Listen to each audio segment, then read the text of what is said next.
Welcome back to another installment of For the Fan, episode number 159. As always, I am Will, and we got Dom and we got Jake here. Gentlemen, salutations. Sup? What's up? Yeah, 8 teams down. We got 24 more teams to go. 24, which is obviously needed to ban the tush push, and only 22 teams voted to ban it. So we get another year of the tush push here, which makes sense because we're talking about the NFC East today. Jake, how do you feel about paying the wheel off a couple of Benjamin Franklins to not have to wait that long? It was threatened with some cement shoes. Didn't want the smoke this year. I heard there was a Ben Franklin or two on this wheel that you offered it just to make sure it landed on East. And we're not talking about West here. We're talking about East.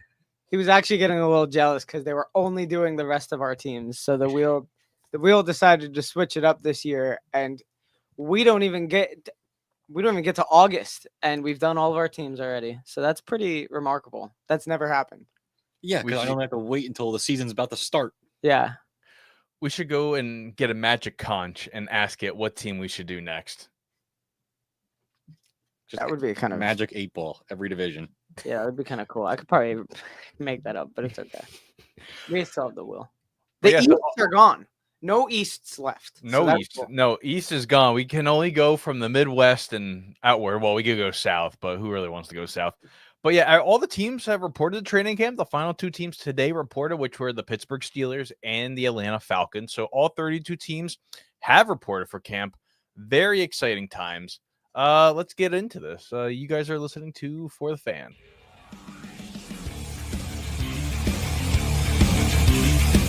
You are listening to For the Fan.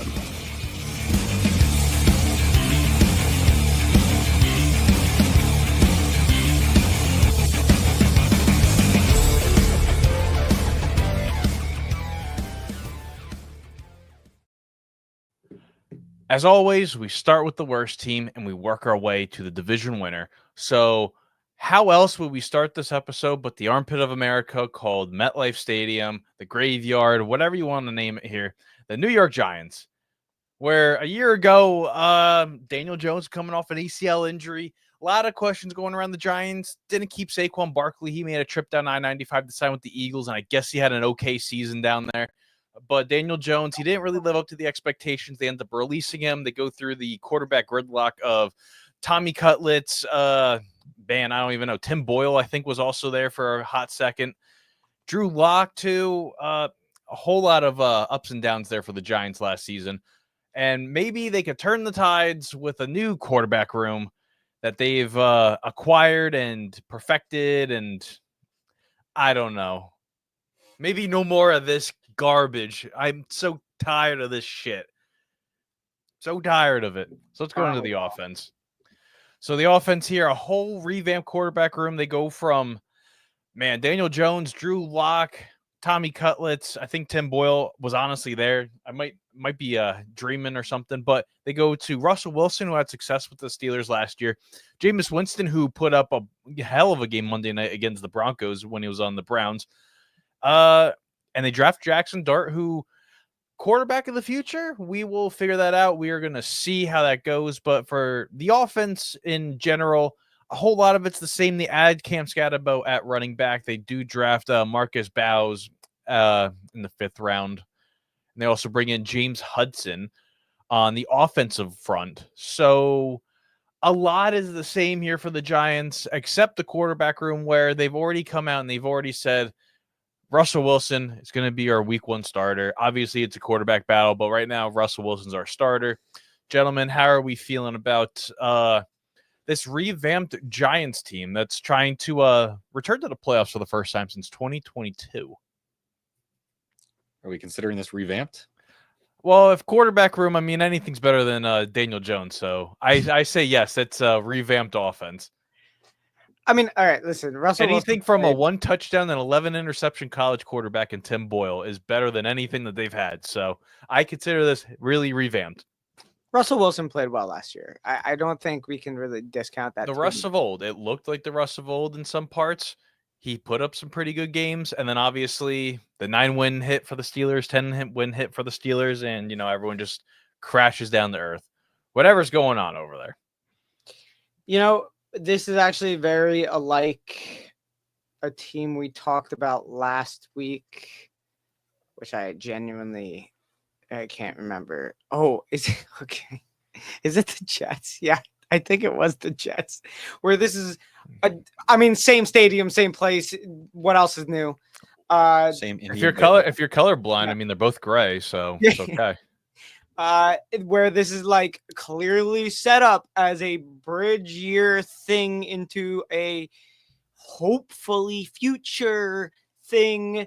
I said this about the Jets.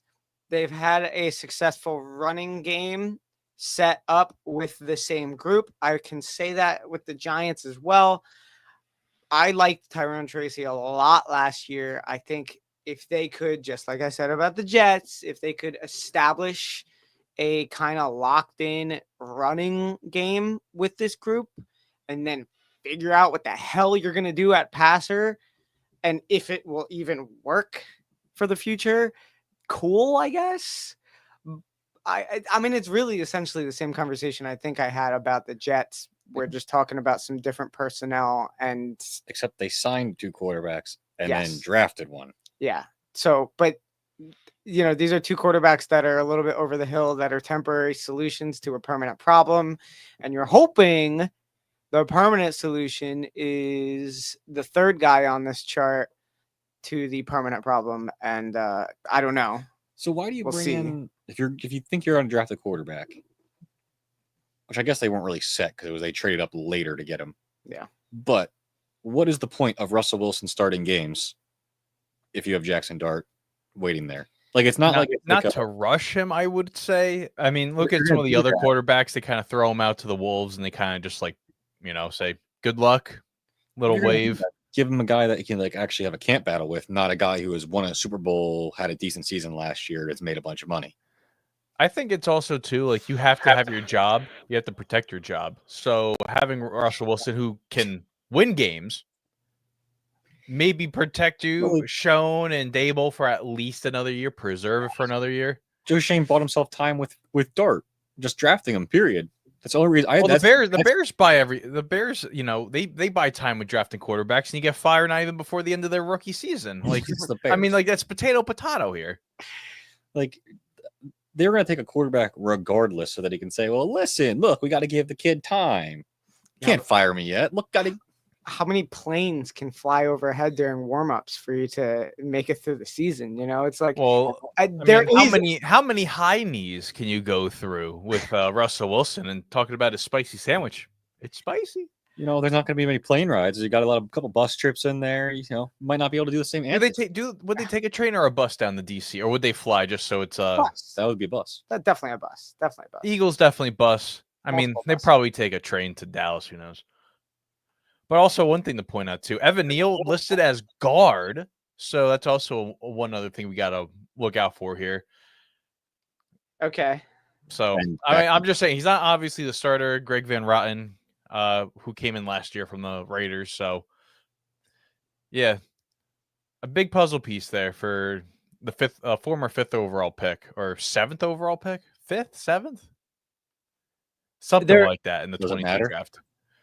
I don't know. Very high draft pick and no expectations living up for him.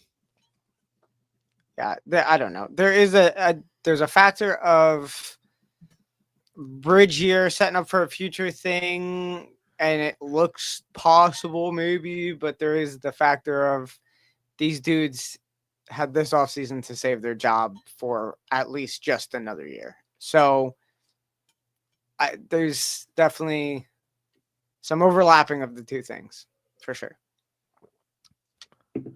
Let's shift over to the defense. And the defense really improved a lot last year. So drafting Abdul Carter, number 3 overall, you bring in the best free agent safety on the market, Javon Holland. You bring in a corner who I think was one of the more highly underrated corners on the market, a Paulson Adebo from the Saints. Already matching up with a pretty stacked front 7.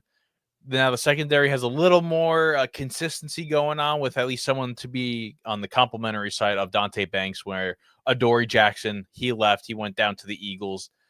That's really all I got for this team. But really, I think this is a really good defense. It's going to finish probably second in the division.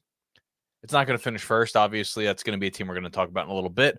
But this defense, I think, can be a home record, a game record. They could do a lot of damage here on this defense, especially if you have the veteran presence of a Russell Wilson under center. Yeah, I mean, I think this will be an above average defense again. I think the tools are there. Sure. You need to put points on the board, and that's been their biggest issue over the last few seasons, for sure. It's been a competent defense for years, I think, honestly. The defense hasn't been the problem. No, It's been the guy under center and maybe having a 1.5 receivers. Yeah. So I think, like you said, this will be a pretty good defense. It's going to be. I think it could have the ability to finish top 10. I really think it could. Probably could. Absolutely. I wouldn't doubt it. Yeah. I really like the moves there with Holland and Adebo. And also you add a couple of upfront presence too, in Robertson, Harrison, Ledbetter, Chauncey Golston. You got a lot of good pieces here. But then it's like the Browns, how we talked about. Like, the Browns defense is good, but it's okay. What will the offense do to prevent the defense from being on the field for 35, 40 minutes a game? Who's their coordinator? I was thinking that too, because it's not, what's his name? It's not. It's not Wink Martindale. He left. So Good. Let's see. Quick Google search. The Giants defensive coordinator, Shane Bowen. Oh, that's right. He was a whole big deal in the Hard Knocks. From he was Vrabel's DC. Okay.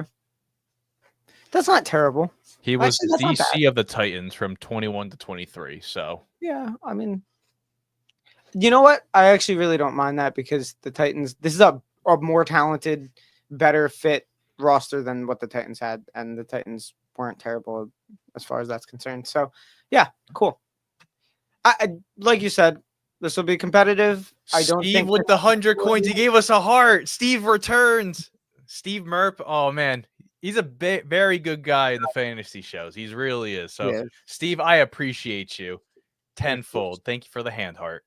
Yeah. Let's go to the schedule here. I can't wait for those fantasy shows to start again. I enjoyed those a lot. Or even the fantasy segments in general. Yeah, They're fun. they were fun. Change of pace. So for the defensive side, you got to do a lot of he's just sending us everything there. Let him cook. He's sending us everything. Steve, I'm blushing, please. He said it's almost that time of the year. It's almost that time of the year. We're going to be cooking this year. Don't you worry. We're going to have several of some fantasy shows going on. But the schedule here, very big weeks ahead of them. Week 1, obviously, I go to DC, and then you got to go to Dallas, and then you got to return to. Jeez. Okay, here. I got to get back out here. How do the Giants get 3 wins and they just get Sunday Night Football just handed to them every single time? Meanwhile, the Jets, I have to wait like 12, 13 years between Sunday Night Football games just to sniff a primetime game. Well, this is the epitome of bullshit. This is such bullshit. This is the showcase. They can't even flex them out week 3. Okay, what happened the last time the Giants were in Sunday Night Football? The Cowboys blew them out 40-0. Like, that was just like the worst showing on Sunday Night Football I've ever seen. Well, didn't the Jets just have like 1,000 primetime games the last 2 years because of Rodgers that you didn't play in?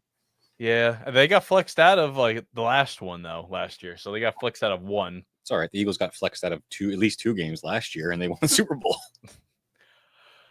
But yeah, big matchups though. NFC East, Cowboys and Commanders. Then you got to play the AFC West, and then you got to go to the Saints. Then you go to the Eagles, and you're doing this and you're doing that. The Broncos. This is a very unrelenting schedule. Yeah. I really I've been thinking this since I saw the schedules when they came out. There is a good chance that Dart is playing before one of those Eagles games. There's a good chance he plays. Yeah, easily. I agree. I thought it was gonna be the first one at home, but then there's the whole Broncos Russell Wilson thing that I forgot about. Because they might actually be like 0-5 before that Eagles game. I think they could. I mean, if they played the Commanders really good last year. They gave it all the way to the end with them in those games. I'm not saying they can flip a game, but they're going to be giving it their all. Chiefs, I'm going to already chalk up an L. Chargers, an L. Saints, I think they could pull off a W. Yeah. It's in New Orleans though. It's in New Orleans. I mean, like, how loud are they really going to be over Tyler Shaw and is Ian Book even? I don't even know who their Doesn't matter. They're quarterbacks just going are. to play it over the speakers anyway. Spencer Rattler.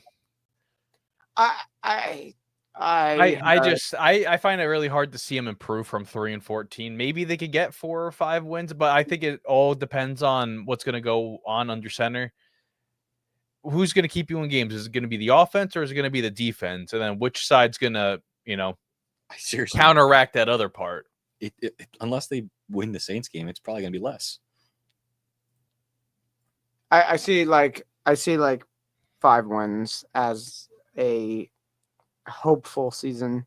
I forgot that the NFC East this year has like has the hardest schedules in the league. Technically, the Giants have the hardest because they don't. Like the Eagles are second because we get to play the Giants.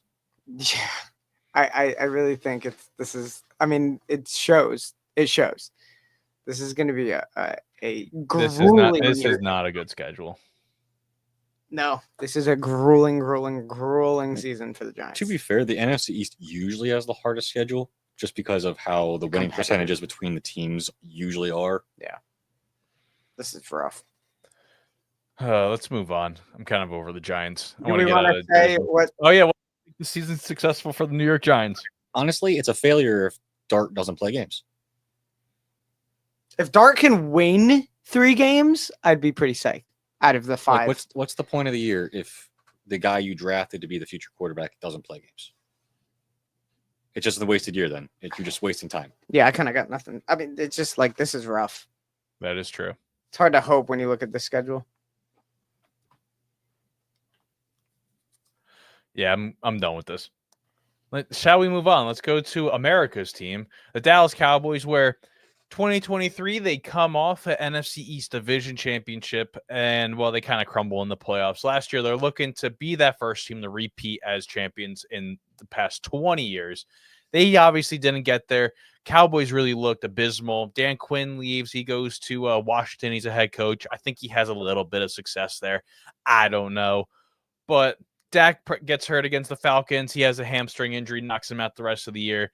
Team really never really came to par, never went to the expectations of what the Giants should be. Mike McCarthy, as I just spit all over my phone, geez. Yeah, he gets let go. He's not fired. He's not extended. He's just let go. Contract expires. He goes off and does his other thing. But then the biggest question for the Cowboys going into 2025 is the man picture right there, Micah Parsons. When will he get paid? Obviously, the number to beat is $41 million, which was set by TJ Watt just the other week. And let's go into the offense, where Dak is now 100% healthy. He's going to be participating in the offseason training. Everything's going good for Dak, I suppose. They make a trade for George Pickens. They hire their new coach, as I forgot to mention, Brian Schottenheimer, but they kind of pushed that in to about a 10:30 time slot on a random Friday during the playoffs, which if it's the Cowboys, they got to be making some noise. Obviously, it has to be at noon or 1 o'clock during some weekday, not kind of tucked away where no one's going to be reporting the news or seeing it. So who knows if the Cowboys really enjoy the Schottenheimer hiring, but first-time head coach, they revamped the running back room. No more Zeke, no more Dalvin Cook. Javonte Williams is free from Denver. Miles Sanders gets released from Carolina. They team up there in Dallas. They also drafted Jayden Blue and Phil Maffei in the 2025 draft. And Dom, if you could pull us out here for just a quick second here. They draft Tyler Booker in round 1. And now they have to trade for Tyler Biadasz. Biadasz? Yeah. Yeah, something like that. They got to trade for the Commander center, okay? And they got to convince Terrence Steele to change his name to Tyler. And they can have the Great Wall of Tyler in Dallas. Everyone's team. Yes, they have to bring him back. And they got to convince Terrence Steele to change his name to Tyler. The Great Wall of Tyler. Put it on shirts. Jerry Jones could make $1 million if he did that. I'm just saying. They could be the greatest economic move Dallas has seen since those Super Bowl VHS tapes. I'm done. You guys talk. I need a drink. How do you feel about the Miles Sanders stuff, Jake? Listen, He's been talking a lot. has he? You haven't seen It's it? okay. I got my 2 Super Bowl rings plugged in my ears. Miles Sanders basically said, "Oh, go look at Saquon, dude. Saquon didn't do that for the Giants. He's not that good. I've been doing this." And then you just see his Carolina stats and you're like, "Been doing what, dude?" Because no. Where is this coming? Like he took If you were better in the Super Bowl, we would have had 2 against the Chiefs. he was like, yeah, he 180'd, totally absorbed the Cowboys end of the Cowboys-Eagles rivalry. It sounds like he's a little bit salty that the Eagles didn't re-sign him specifically. So it's Oh no, we been a lot of talk. kind of did him dirty, but it's Yeah. also you got to play better. No, yeah. They were pissed off at his performance in the Super Bowl. He also can't say that like Saquon didn't do that for the Giants. It's all the O-line, not Saquon. I've been doing this and you haven't been doing this, dude. You've been really not doing this. So that was a lot of talk, man. I think I saw a Cowboys account like preaching about Miles Sanders, and it was like the 2017 game against the Bears. Like, yeah. Also, Tyler Booker from the day he got drafted talked shit about the Eagles. So kind of nuts. That's one gonna be is a really fun week 1. week 1 is how Really long? 43 days? 43 days, I think, from today. Last week was Wow. 50 days, so 43 days until the season opens up in the founding of America in Philadelphia. So Defense time? yeah, I got nothing else on this team. I would hope that they can rebound. The offense is built to, do a lot of stuff. I mean, you got CeeDee Lamb and George Pickens, which on paper should be a top 5 1-2 wide receiver duo. I mean, on paper. I mean, yeah, we talk about paper a lot in this team. We also mentioned how the Titans could do so much last year, and they ended up with the first pick. So predictions, potato.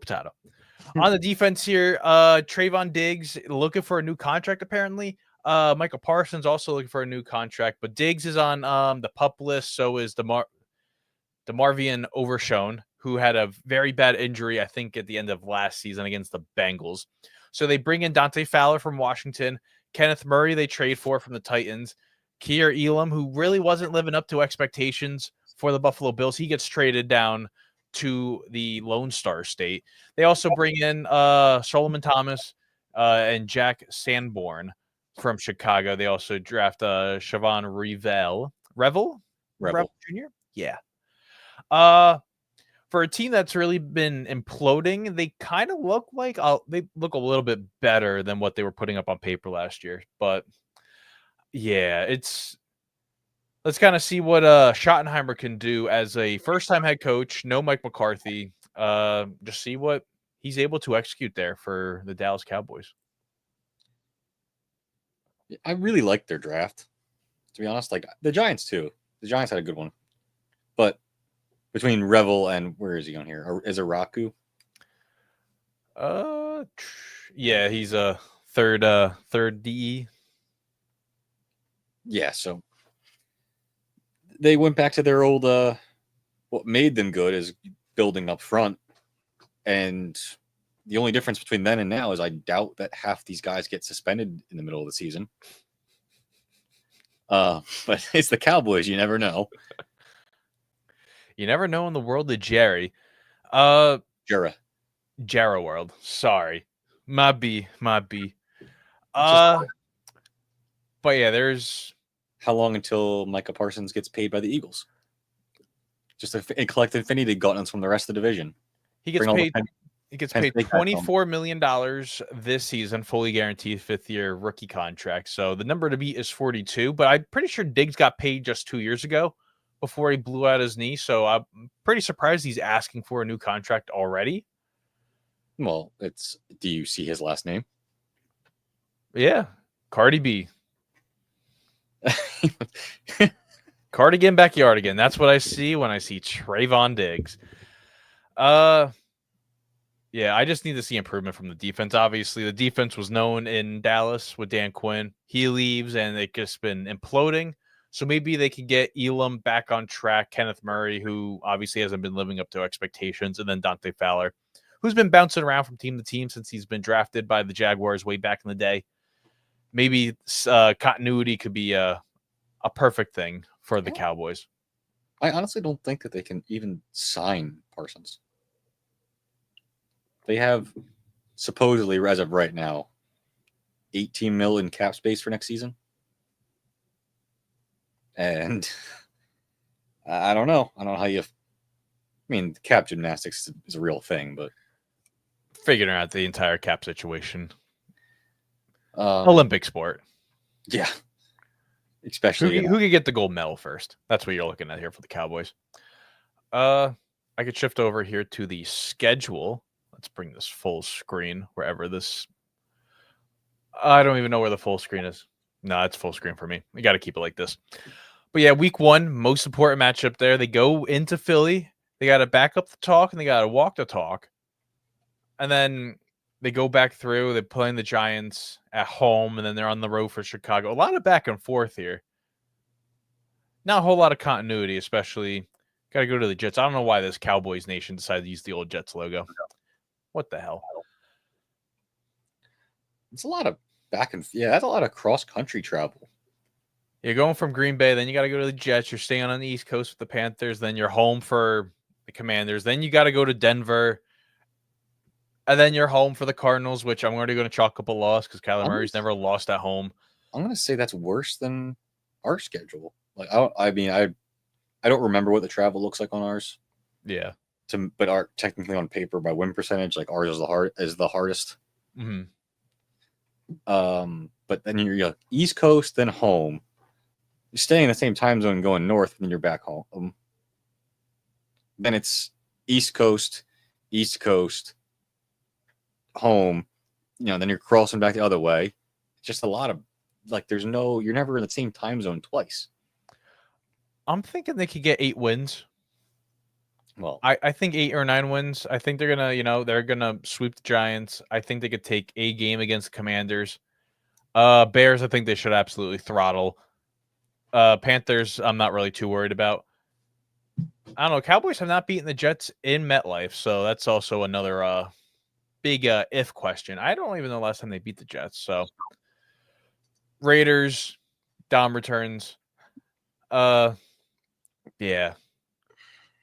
What do you guys have, Matt? Wins wise? 8-9 wins. Yeah. I mean, I feel 7, like that's pretty on par. Well, they're gonna sweep the Giants. They should absolutely throttle Chicago, as I said. Packers, who knows what's gonna happen there.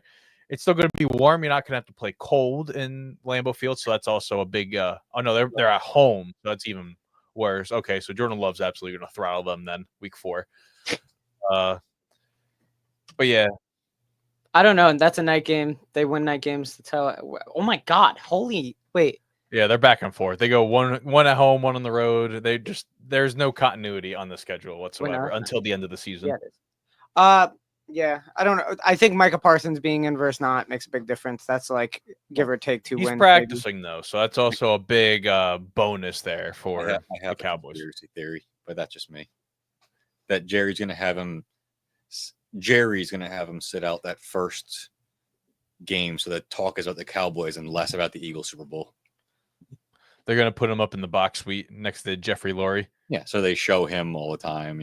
Show Michael, show Jerry. Chris Jones is gonna be up there too, holding out again. Who knows? Yeah, like that. Exactly how that was. Yeah. There's Goodell. Oh, he's talking with Chris Jones. That's pretty cool. I think it's actually. You know what? I didn't look at this last for the Giants either. I have those odds up again. Yeah, see the Giants. Oh, they're generous with the Giants. Talk about the Giants. We're already done with the Giants. I can't talk about them anymore. Well, I will tell you they are generous with the Giants. Cowboys are probably middle of the road. Yeah, 7.8 wins. There you go. I mean, got to play in the cold for the last 2 weeks of the season is going to honestly kill him. Got to go to DC on Christmas, and then you got to go to Jet Life and play the Giants there. Their odds are worse than the Patriots by a pretty decent amount. After the bye, I mean, hey, the Raiders, okay, cool. You should be able to beat the Raiders in Las Vegas, but then you got to play the Eagles, and then you have a short week. You got to play the Chiefs. Yeah. And geez Louise, then you got to play the Lions the next week. Well, again, this NFC East is tough schedules, man.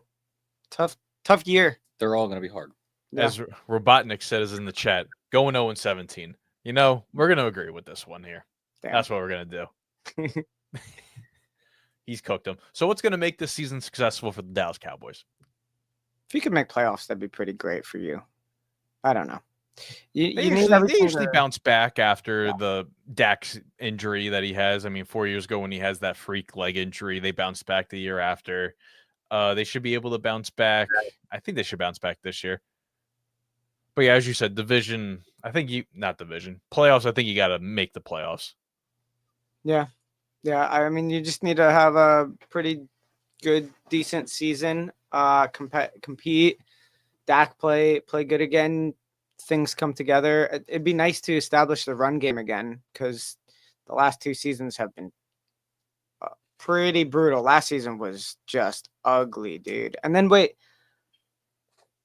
defense sucked last year. Dan Quinn left and the defense just took a nosedive. They went from top 3 in the league to really a bottom 10 unit. They were not impressive whatsoever. Besides, Parsons, who's just, he's him. That was what Derrick Henry exposed them hard in that Ravens game. The Ravens, they just cooked them the entire time. Yeah, that was rough. That was a rough watch. So yeah, you kind of need the bounce back, like you said. I think that's really all I got. I think if they're challenging for the division, that would be a successful year for them. I think that's a good take. Because you never know who's going to win the division because there's no back-to-backs ever. Last time was the Eagles back in 2001 to 2004, where they won 4 in a row. The McNabb NFC Championship every year, Eagles. That's so crazy. All right, let's continue. Let's go to America's capital in Washington, D.C., Landover, Maryland, where they have a better stadium than MetLife. Let's also put that out there. But a year ago, they drafted Jayden Daniels with the number 2 overall pick, trying to find some consistency at quarterback, which they've been lacking since Kirk Cousins was there. They go through the ringer of Alex Smith and Ryan Fitzpatrick, Taylor Heineke.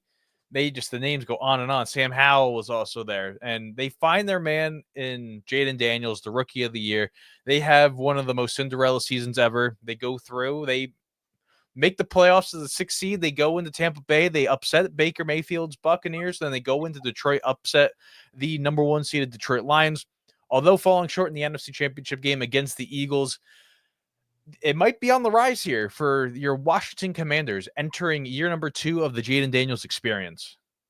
And also another year removed from the Dan Snyder experience. Good riddance. The offense here, obviously, you got to talk about the offensive line. They bring in Laramie Tunsil via trade. They get Nate Herbig from the Pittsburgh Steelers. Sam Cosmi, who knows if he's going to be playing week 1 or at least for the first half of the season, tore an ACL in the divisional round against the Detroit Lions, as I'm stumbling over my words here. They bring in Deebo Samuel. They draft Jalen Lane. The offense is a lot of the same. There's more depth there for the offensive line, drafting Josh Connerly Jr. in the first round. But yeah, it looks like the up is going up for the Washington Commanders. Obviously, there's going to be some questions here, just like how we had for Stroud entering year 2. Is he going to hit this so-called sophomore slump? And that's where I want to direct this conversation to. I mean, Jayden Daniels, a great year, nonetheless. Really magical year there for the Commanders, but can we avoid the sophomore slump for Mr. Daniels entering year number 2? It's tough because we just saw C.J. Stroud, who was one of the most successful rookie quarterbacks of his class. Yeah, sure thing, super secure in thinking that he's there, that he's so good, that he's and we definitely saw a sophomore slump. So I don't know. I really don't know. I mean, a lot of this team is kind of the same. Tunsil is obviously great. So that's cool. But I mean, it's I don't know. It's more of the same. You have also Terry Maybe. McLaurin, who did Yeah. not show up to camp yesterday. He's on the Yeah. reserve list, so He's really not on there. $50,000 a day. I mean, I think he's just down the street from where they practice. So, which is funny. He was at a yoga class today, and someone like took a selfie with him. So, gotta stay loose though for these training camp sessions whenever he's gonna end up returning to the team. I mean, if you're scared of Deebo Samuel, wide receiver 1, Yeah. But though Debo is down, he's down a bunch of weight, so at least not from I think photos. I think he's like 210. I think I don't even know what the exact weight was. I saw know. 210, but I could be telling a lie. I thought I saw he's like the most fit he's been in a couple years. I could be wrong, but yeah, I do like this offense. They really do build up the offensive line there. So Jayden's not going to get hit. He might not have to scramble as much, especially with a guy like Tunsil who's going to cover your blind side. I still don't know why the Texans just decided to dump him for a second, a third, and a fourth. I know he's getting paid a lot of money, and the Commanders can, use that money, especially with the rookie contract. But yeah, they've revamped a lot of parts here on this team and on the defense as well. So, well, let's do that. let's shift over here to the defense where a lot of new names, a lot of new faces are added on here. Javon Kinlaw comes in from the Jets. They get Von Miller just last week off the free agency market, a $6.5 million contract. Jonathan Jones comes in from New England. Will Harris from the Saints comes in. They also draft Trey Amos in round number 2. But a lot of the same there for not a lot of the same, but they kind of fill out the defense, which obviously was their weaker point last year. But with Dan Quinn, it really brought the best out of them, the better out of them. Let's do this here. Let's bring this back. Yeah. What do you guys think of the defense? I don't even know what's going on with Jake's camera. I don't know. It's been like weird for the last 5 minutes. What's it doing? I didn't see it. Oh, it's like spazzing out. It's like it's somehow showing like the wall. It's like glitching out. Like I think we're possessed here. I don't know. There's Yeah, dude. What is it showing? What? what's going on here? I don't know. What spells are you doing right now, Jake? I don't know. Trying to put a curse on the Commanders. Although their stadium kind of does that. I think Jake's not doing the right curse. He's cursing himself with this camera outage. I don't know what's going on here. I will say, I think the defense is going to compete. It is what it is. We should see what we see normally from them. So I don't know. How can you say the defense can compete when it actually played good teams? It got torched. I mean, yeah, that is true. I really Jayden did help win a lot of those games last year. I think the Commanders benefited a lot from playing pretty bad teams last season. If we're going to be honest, and a lot of the moves they made, they don't exactly move the needle all that much. They're a lot of hey, it's a name from 5 years ago. As Will, I just see Willie's just dying. I'm waiting until you're done talking so that I'm going to remove you and then Just reset it. Just do it. All right. Well, this is all you because we won't hear me. Okay. I won't hear Dom, so I'm going to lip read everything that he's going to be talking about here as he's trying to undo the spell that Jake put on himself. Here we go. Oh, nope. It's even twice as bad. But yeah, this defense is a lot more, it's on the older side. This team is, I think, the oldest team in the NFL. It's 26.2 years old on average. So it is on the older side. Steelers are not too far behind them. I think the Steelers 26.14, if that's the number I saw correctly. But yeah, a lot of weirdness though. But yeah, we're gonna get through this. Commanders, can they repeat this year? We're gonna go right into the schedule as Dom's figuring this out. I can hear you. We're good. All right. Jake can also talk technically too. He You'll be can able to talk. hear him. It's just the voice of God. So week 1, though, against the Giants, that is a big game. Last time they played in D.C., it came down to the final moments. I think their kicker had 6 field goals, so they obviously snuck out a win. But short week 2 against the Packers. Then you got the Raiders. I think this team could do a lot of damage. I think they can. I think they can upset a lot of these games. But yeah, the Penix and Daniels matchup showdown. Another year with that going into week number 4. Let's see. I'm gonna have 1, 2, 3, 4, 5, 6, 7, 8. I think they could go 11 wins again. With the Giants, Giants, and I think they could go 3-0 to start the season. I think they can upset the Packers early on. What do you think? I Where are you think at? if any team, I guess the team you kind of have to put your money on for the win the division, just because of the NFC East curse. But this is like the most It's unpredictable. blue. It's a gender reveal. Oh, it's bad. It's I think this camera is just toast. this camera. I gotta do something with this I camera. think a wire is. Look how Just crazy. leave me Oh, out. jeez. It got worse. I think the camera finally melted from the heat from this room. I don't know what's happening. I'll have to deal with it off, when we're done. But you can still hear Jake, so there's that. It's all right. They don't want the when the Eagles are about to come up, trying to sabotage it. What is let's see what our odds are for this team. I mean, it's gonna be up there, you'd think, right? Yeah, I mean That'd be like 70%. Sportsbook's got them somewhere around 9.5 wins, 55% at playoffs. So I mean, it's. What did they do last year? What was the damage? 12-5. I said 11. I say you tone it down a little bit, but I could do that. No, it's all right. Yeah, 12. I don't know. Yeah, like you said, like 10 wins is not unrealistic at all. I have 9 or 10. It's gonna kind of be a similar season. You would hope. You would think. I mean, we spoke very highly of the Texans last year, and that went downhill pretty fast. I do also think the Cowboys are better. Yep. We don't know what the Russell Wilson experience Giants are like. For however many weeks that's how going to be. long that's going to last until it's dark. Yeah.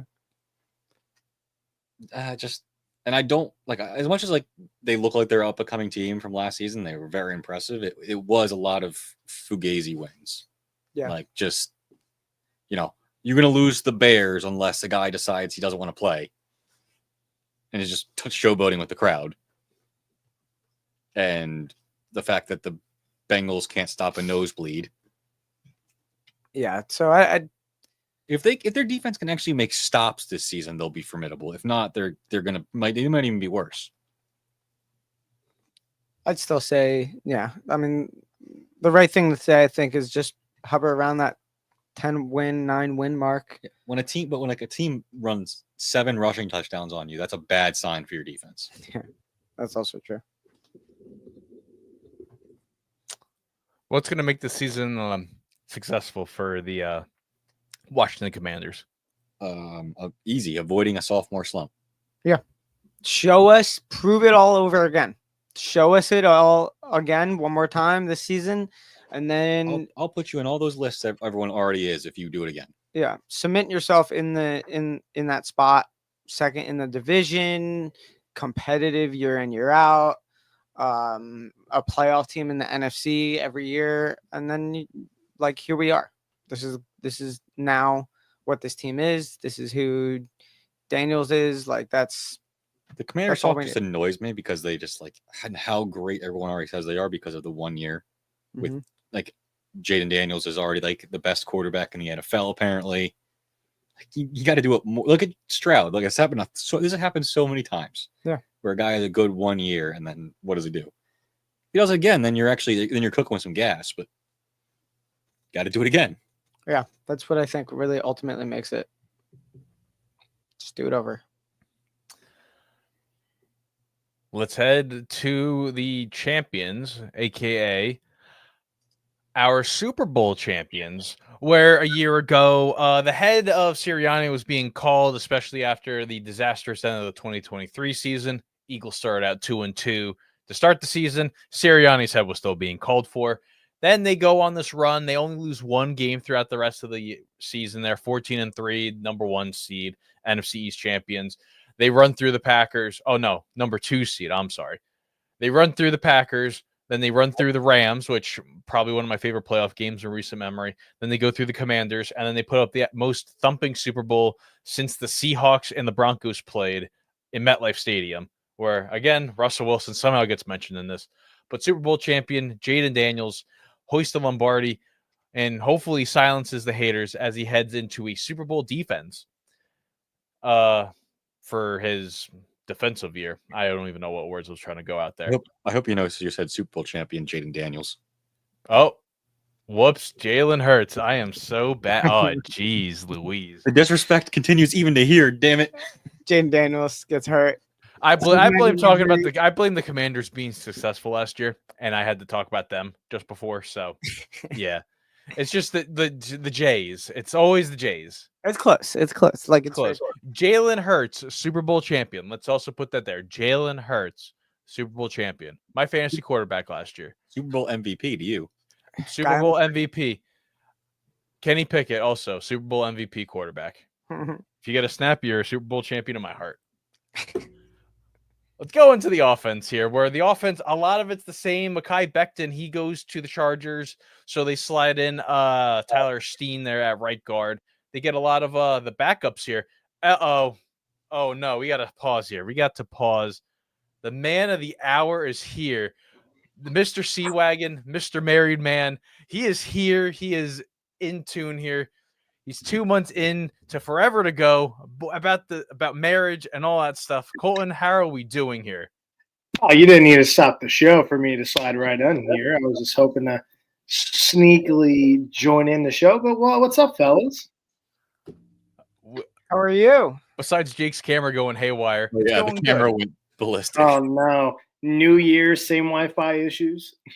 No, just wire issues. This might be a hardware issue that I'm gonna look further into.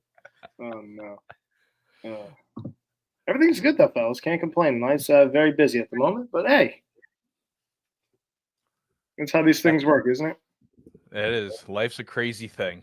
Sure is. You're next up on the docket there, Mr. Will. I got like 470 days. I'm not next yet. I am the furthest thing from fact, next. the fact that you know the exact days, yeah, my man. No, You're the fiance keeps it on her phone. It just says a countdown on her little widget banners. I have no say in it. I don't follow it. It's just on her. It's on her phone. I'm gonna blink. It's gonna be here. Yeah. Speaking of blinking, let's talk about Jalen Hurts and the Super Bowl champion Eagles team. Okay, so I butchered that, but yes, Jalen Hurts still there. Saquon Barkley, after 2,400 yards, including the playoffs combined, puts up one of the more historic running back seasons to date. A lot of backups though. Kendall Lamb from Miami. They trade for Kenyon Green in a CJ Gardner-Johnson trade. AJ Dillon. I don't know. Was AJ Dillon on the Eagles last year, or was he on the Packers before he had The free agent signed him. recovering from the neck injury? But Will Shipley is still there. Really, it's a lot of the same. Kyle McCord comes in. They trade for DTR from the Browns for a Super Bowl champion quarterback Kenny Pickett. Good thing someone joined here to talk about Pickett, man. I do have the screenshot, Colton, and it does say that man's going to hold the Lombardi. Trust me on this, and you are not wrong. I said that? I sent the DM and I said the man's looking small. He goes, that man's going to be holding a Lombardi trophy. That's hilarious. By the way, not at all did I think he was winning one with the Steelers. It's funny, like you mentioned Kenny Pickett, and that's it right when Colton joined. It's true. Yeah. You interrupted Will from I can't saying, run away. I can't run away from Kenny Pickett. What can I say? You interrupted Will saying that Kenny Pickett's the Super Bowl MVP or something like that. So probably the right one. All right, so I interrupted Will talking stupid. Okay, so it sounds like I joined at a good time then. Okay. Yeah. Stop that. Right in its tracks. All right, but gentlemen, what are you guys' thoughts on the offense here? A lot of it's really the same. I think we got to give the Birds fan first crack at this one. I think. I mean, what do you want me to really say besides the one like possible change at guard? Yeah, there's nothing much really to say about the offense besides like as long as once again Sirianni stays out and keeps his ego at the door between calling plays with the new OC. it should be fine. Not really worried about it. Where did Mekhi Becton end up going? The Chargers. Ah, that's right. I know Steen. Well, Kenyon Green didn't practice today. He was one of the couple guys that didn't. But Steen got all the first team reps. And it sounds like as long as it will be a story if he doesn't rather than he is. That's what I've understood. So they're basically saying Steen's your starting right guard week 1. I mean, it's expect more of the same from last year. I don't know. Success. I don't know what else you need to say. Yeah, I mean, this team should, again, I won't say cruise because I think Washington should be another interesting team. Dallas kind of sort of going all in with getting Pickens and like kind of adding more to the roster. Russell Wilson. Yeah, the Giants aren't going to be as shitty as they usually are. Like the Giants are still going to probably finish last in this division with how good it is. But they're not going to be like a rollover dumpster fest like they usually are. At least I don't think so. Like I think Russ could win them some games. Jameis could possibly win them some games. They're not going to be like an easy win, I don't think, going forward. At least this season. I mean, see what happens next year when Jackson Dart gets on the field. But I think Russ can win them some games, so it's not going to be a rollover fest. I think Philly still wins this division. I mean, I just don't think Dallas has the macho or the kick in the ass to win this division. I think Washington, they've had an interesting offseason with Jayden Daniels, knowing how good he was last year and the fact that they're messing around with Terry McLaurin. I thought this was going to be a very simple, like, oh, Jayden's on a cheap deal. Let's lock up Terry McLaurin and Deebo Samuel. And then here they are messing around and McLaurin's not happy going into camp. Like, I don't know what the hell Washington's doing as far as that goes. Yeah. I will say we did say we think the Giants would be more competitive, and then we took a look at their schedule, and we had a really hard time justifying improvement. Which was rough. I know. Like my thing is like they could surprise you though, like with a win or two. Like those games where it's like where last year, like division games, like okay, division game, cool, but you know they're god awful, so like they're gonna lose anyway. Where this season, sure, like you're looking at Giants Eagles. It's probably a loss, like 65, 75% chance it's a loss for the Giants. But if you're talking last year's team, it's probably a 95% chance they're losing the damn game. Where this year it's like, sure, it's still shit, but not as shit. So like I kind of think not a rollover. Like again, I've seen their schedule. I think it's absolutely terrible too. Like it's, I don't see a lot of wins. That's where it's kind of like the conversation starts with Jackson Dart possibly getting game time at like week 9, week 8, because they're going to be already out of it probably. So I think Philly wins this division again. I just think they're locked and loaded again. Yeah, absolutely. That's kind of what we were saying. As long as the NFC East curse doesn't, rear its head. I was to say, was it like every other year? It's a new winner every single season. The last rep back-to-back was the Eagles with McNabb back in the early 2000s. That's insane. Which means by the math, could be the Commanders division. They win every 5 years. By the cycle that it's actually the pattern that's actually done, it's the Commanders. Crazy. It's just weird. Let's go to the defense here. Let's break down this defense where Eagles, they move on from Darius Slay. They ship him across the state to the Steelers. James Bradbury gets kicked off. I don't even know where he is. Love Island. I don't even know where the hell he's even located. Brandon Graham, he hangs up the cleats after winning his second Super Bowl title and re-tearing the triceps that he tore in season, but he played in the Super Bowl. That's all that matters here. But with all the old age that's left, this team got even younger on defense, and I don't even know who's the oldest guy on this team. I would have to put some money on Adoree Jackson, but I don't know. I think everyone on this team is in their mid-20s on defense or younger. This team is a rookie contract galore if you really deep dive with this. Besides deepest defense in the NFL. Wow. Besides Zach Bond, who got a big extension, the Eagles don't sign middle linebackers very often. He gets his money. Nakobe Dean, who knows if he's going to play? I know he's recovering from a very bad knee injury against the Packers in the wild card round. So Jihad Campbell is going to slide in there and take Dean's spot until Dean's back healthy. So the defense, the best defense in the league, gets even younger, which who knows if that was humanly possible. Not me. This is my favorite part of the team. I love the defense. It's so fun. It's just young, fast, and just aggressive. I love Vic Fangio so much. I know there, like, up until today, there was a big concern that because the reason Jahad Campbell slipped is he was hurt, but he practiced today, and looks like he's going to play week 1 likely. And they used him a lot like how Micah Parsons was in college, and that off ball can cover and then run all across the field guy. Mm-hmm.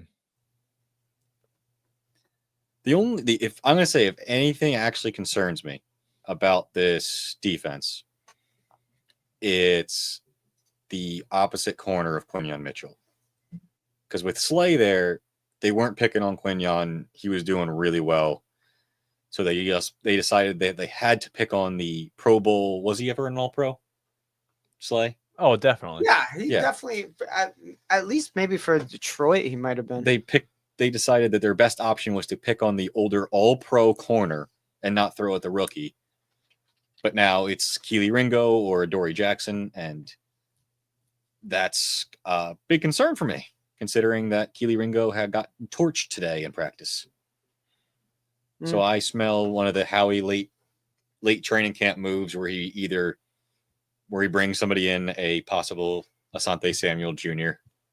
Is he still out there? Yep. He's still out there. That's crazy. Howie always tries to make him, like, he always picks somebody up late. He tries to see what's happening in camp, and I think that's the one. I think Asante will be an Eagle by the end of August. That'd be pretty cool for Eagles fans. Because when you get cooked by AJ in practice, fine. Then he got burnt deep. The one rule of the Fangio defense is do not get beat deep, and he got beat by Terrence Marshall. LSU guy. Go Tigers. I mean, this defense is still going to be good. It just whatever. Vic Fangio. I don't know if it could be better than what they were, but geez, as young as they are, I mean, hard. But again, they did it with the youngest, least experienced defense, and now it's even younger. Schedule? Let's go to the schedule here. The only standing up schedule I could find of the Eagles, I can't find anything with. But week 1, big week, Cowboys. The banner goes up, everything, the big celebration of the Super Bowl champion team that they had a year ago. And then they go right out to Arrowhead, week number 2. And then they get the rematch against the Rams. A lot of back and forth with this team. But, on the road early on, Thursday Night Football against the Giants, then on the road again for the Vikings. But primetime galore to conclude the schedule with Monday night, Sunday night, Friday night, Saturday nights, Monday nights again. Like, geez. I got 12. I could say 12. I got conservatively 12. I hate you. Conservative with 12. Oh, yeah, I know. Conservative. Conservative. I will say, it's probably around 11, 12. Could be 13. Like, if this team stays healthy, they're going to be a problem again. It's very simple. Again, so long as the new OC problem doesn't rear its head, like, the every year OC. If Sirianni can not get involved and put his offense in, which clearly sucks, has proven it sucks, they'll be fine. I will say, out of all the NFC East schedules, I find this one at least maybe to be the easiest, which is insane because this is the first place schedule. Stretching. I mean, when you have a freaking super team, like I would think it would be easier. No, but it makes it a lot easier when you have an elite team looking at the schedule and it's like, oh yeah, cool. Detroit's very good. Green Bay's a good team. Like, oh yeah, we're talking about the Eagles here. So it's like it makes it a little bit different when you're looking at it that way. That stretch into the bye week is kind of nice, man. A little bit nice. Like it's not like it. This is. Well, did you count the Buccaneers as a win or a loss? I counted. I mean, that is a toss up. It's a loss. Yeah, the toss up. It's not a toss up. It's a loss. There's teams. Those first 4 weeks are teams that are out to get that win. Oh, everyone is going to be. Yeah, but that's like, hey, we remember last year, like, so you do have that happening for you. And then you got the Bills on the road in the second last week. Yeah, that one's a tough one. That's probably going to be a snow One game. of the closing games of Orchard Park. So Wow. emotions will be running high there in Buffalo. Get to see those Fugazi fans. What are the odds, Dom? What are we looking at here? Sportsbooks have it somewhere around 11 wins, just under 11 wins, 10.8, whatever. And then playoffs at like 75%. So at Super Bowl at the second to highest odds at pretty much 12%. So there's that's what the sports books are rating them at. And I gotta ask the controversial question here: what will make this season successful for the Philadelphia Eagles? Doing what's apparently, as of today, the banned word around the Eagles facility. Repeat. No one will say it. They all basically, like, Jalen won't say the word. He wouldn't put his ring on. Like, Back to I back. have a 4-step plan here for the Eagles. Okay, step 1's already been achieved. It's already been done. Okay, the tush push is not banned. Okay, the Eagles are dabbing up the 10 teams that voted no for that ban. They're dabbing them up. They're behind the scenes. They're going at it. Probably the loudest dab in the entire world that they're doing. I forgot all the teams that were on we it. play them all. The Rams, the Bills, and the Packers were the 3 big teams, and then the Cowboys. That So you voted got step 1 out of the way. Okay, We play them all. the Eagles can do it. They can repeat as NFC East champions. They can honestly do that. So that's step 2. Step 3, just have the entire playoffs run through Philadelphia. They go to the Super Bowl when they do not have to go on the road. Science backs it up. Everything backs it up. 04, 2017, 22. Like, listen, no one wants to go to Philadelphia. Okay, no one wants to hear the "Go Birds" guy in front of the Vikings fan again. No one wants to deal with the smoke there. That's step 3. And step 4, obviously, it's the R word. You got to do it, and I think they could do it really successfully. They can win another Tiffany Silver Trophy and put it right next to the other 2 that are there. And maybe put up a new statue there with Nick Foles and Doug Peterson outside the stadium. I think that's the 4-step plan. They're already 25% of the way there. The encouraging thing this time around versus 2018 is the guy on our center's not a head case compared to Carson Wentz. And you got guys like Lane Johnson who did it before. Like the leaders of the team, not the mercenaries, are the guys who did it before. After the 2018 season, there was the hungry dogs run faster thing died very fast because that team was fat and happy. That team was so fat and happy. It was ridiculous.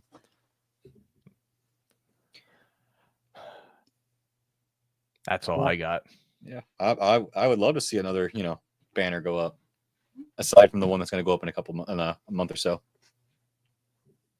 43 days. Almost there. That's all of our show, though. But Dom, you got to bring up the most important part here. Let's remove that. There we go. Where in the world are we going to next? Since Colton joined, I can only hope that we're going to be going to one division and one division only. So let's spin the wheel here. We already have 2 AFC down. We got 1 NFC down. So let's see, where in the world are we heading to next? They're both available.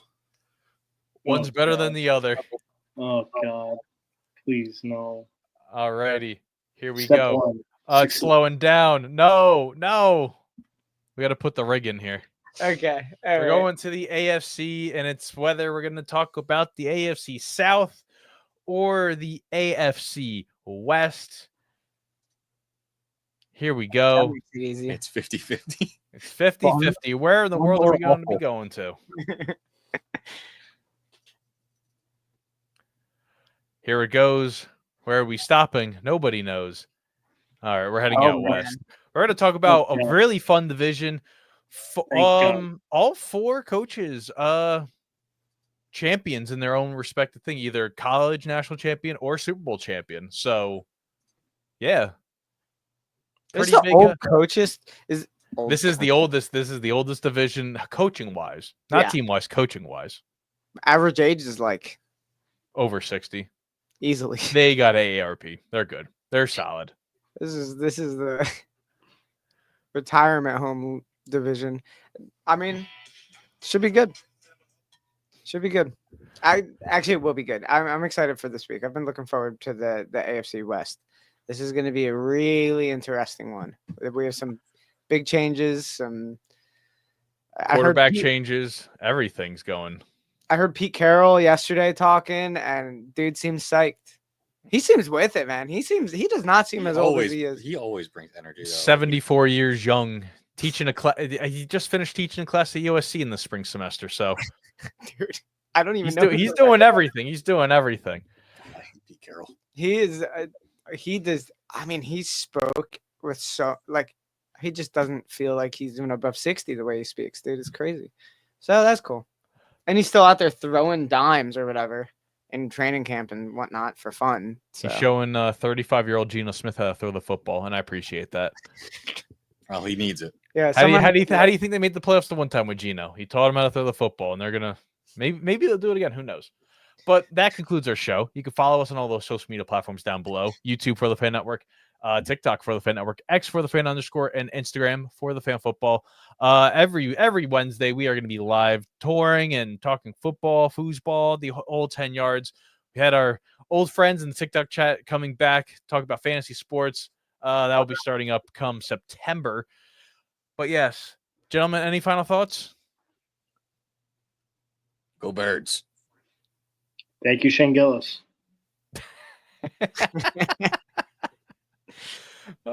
As always, guys, go Birds. As always, I'm Will. That's Colton. That's Jake. And that's Dom. And we are For the Fan. Tune in every single week. Thank you guys so much. And tune in next time. Go Birds. Go Birds.